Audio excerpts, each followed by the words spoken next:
Ladies and gentlemen, oh, there's some lag. Whoa, there we go. Oh well, that lag ain't gonna stop us.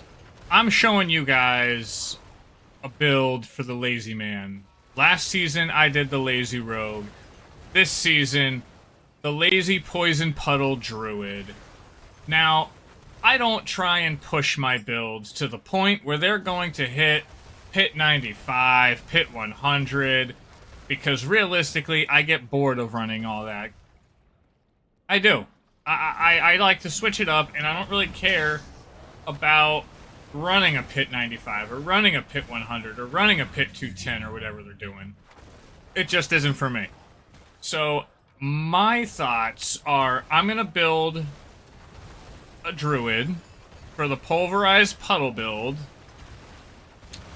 where all I have to do is really hit one single ability, sometimes two, depending on what I want to go for, and my whole thing is done. I was on World Tier Torment 3 before I started this, but I'm just showing you guys what the build can do in a Pit 60, because I feel like for a general population of players, Pit 60 is... that's fair. Most people should be doing Pit 60. If not, guess what? If you want to follow this, you will be doing Pit 60. Now, it's not an indestructible if I don't, like, take a health potion at all, obviously. There will be times where I would die. But, for the most part, I really don't need too much on this. The strengths are that I only have to hit one ability. For boss fights, I will hit two abilities.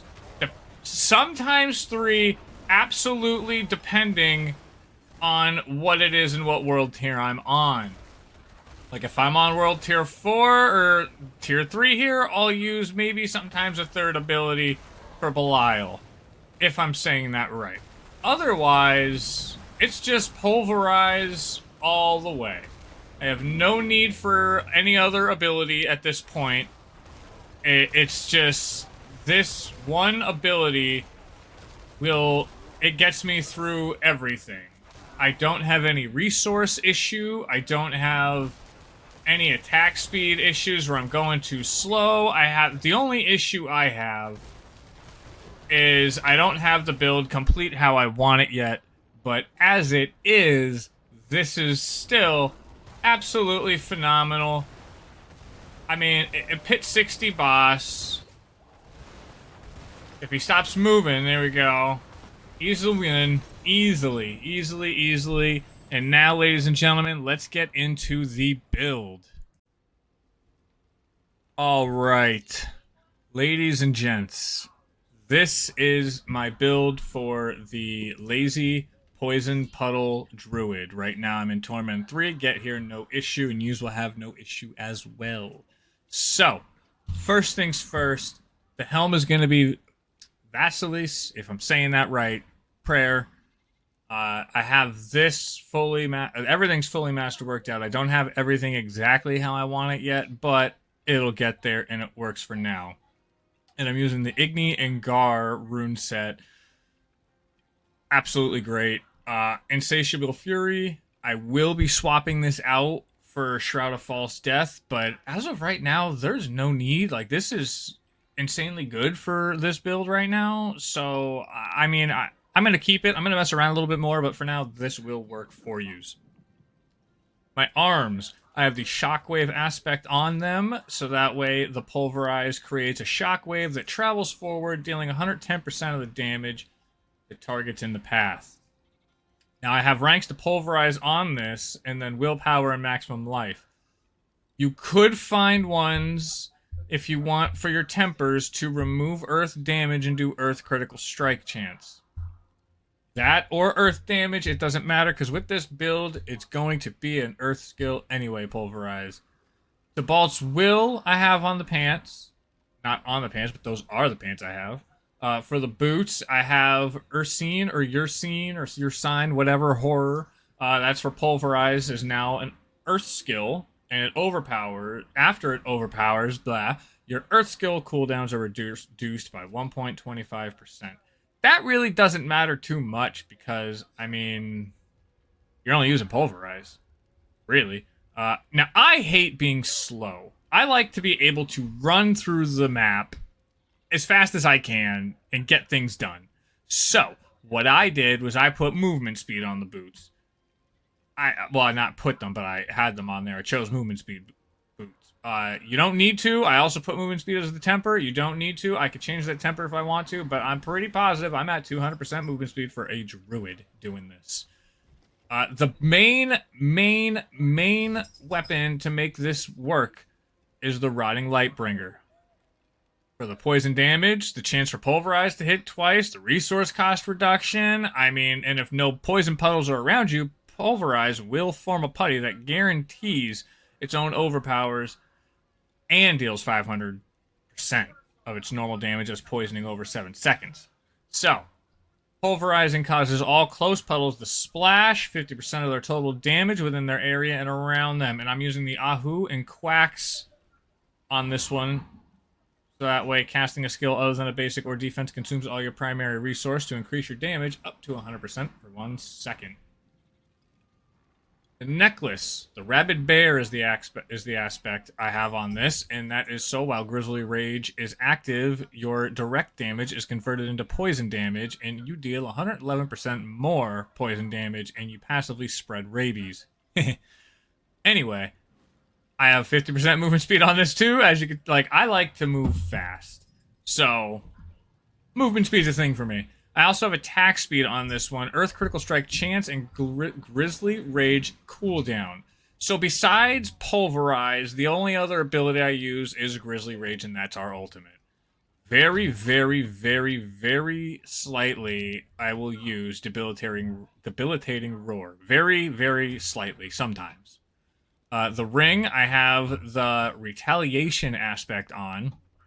And I have resource cost reduction on it, which I'm going to roll that off because there's no need for resource cost reduction because I like my resource is just incredible. Earth Critical Strike Chance on this, Grizzly Rage cooldown, and, oh, sorry. Wow. Yep, alright, I was reading something different. But my core skills deal up to 65% increased damage based on your amount of Fortify, and I'm pretty much always fortified. Anyway, second one, Serpentine's Tongue. Blood Howl increases critical strike chance by 16.5%. In addition, Blood Howl also affects nearby players for 3 seconds. I really don't use this. You could swap this out if you want to. The only time I ever really use Blood Howl is, I think out of the past, 100 Belial kills I did, I used it twice. So, it's really not something that you're going to really need or care about. Anyway, so that's pretty much all the gear I'm using. The aspects I have on it, the tempers I have on it, because this one I have Grizzly Rage cooldown, or Critical Strike Chance. Now, on to my skill tree, which I never made a planner yet before, but I guess I will. I just went for Maul into Enhanced Maul. Then, if you want, all into Pulverize, all in Iron Fur, put 2 in Predatory Instincts, 1 in Heart of the Wild, 3 in Wild Impulses. I'm just going to do a quick run over of these, just so that way if you guys want to pause the video and look at it, feel free. But I'm going to do a build planner for this if you guys want one. I never made one before, but I will try and do my best at it. And then our Ursine Strength at the end there. Yep, Grizzly Rage, the only ultimate I use. It's just so good. It's so good with this build. Paragon, again, I'll do a very quick one for you. I'm using Tracker for my main one. I'm using Fang and Claw. Then we have Spirit. Then we have Bane. And then we have Headhunter, which is the only one I don't have legendary right now. I'm pretty sure, all the other glyphs, yeah, they're all legendary. So, this is great for just consistently going through pits. This is great for Going through Infernal Hordes, great for Belial. And actually, speaking of, I'm going to show you guys a Belial kill real quick, just so you get the feel of what it's like. Oh, and also this took down Lilith on Torment 1, 2, and 3 as well. So at Belial, the key is pretty much right when he's about to, or she's about to, I don't know their gender, whatever, it is what it is. Right when they're about to get ready to fight, I'm going to hit Grizzly Rage, walk over, and just keep pulverizing. I do run away from his Poison Mist, and here's where the overpowers come in, and dead. That's this build on Belial on tier 3. It's a little bit longer on tier 4, but in general, it's the same concept. And, I mean, it's just so easy. Let's see if I get any luck on video. And, of course, I do not. Oh, well. Anyway, guys, if you guys like this or you want to see me turn another build lazy, because that's my specialty, because I like lazy. I like hitting one button, maybe two, and calling it a day. All right? So if you guys enjoy, let me know. I will make more. I will try and do a build planner for this so you can have it more in depth for tomorrow. And I will see you guys in the next video.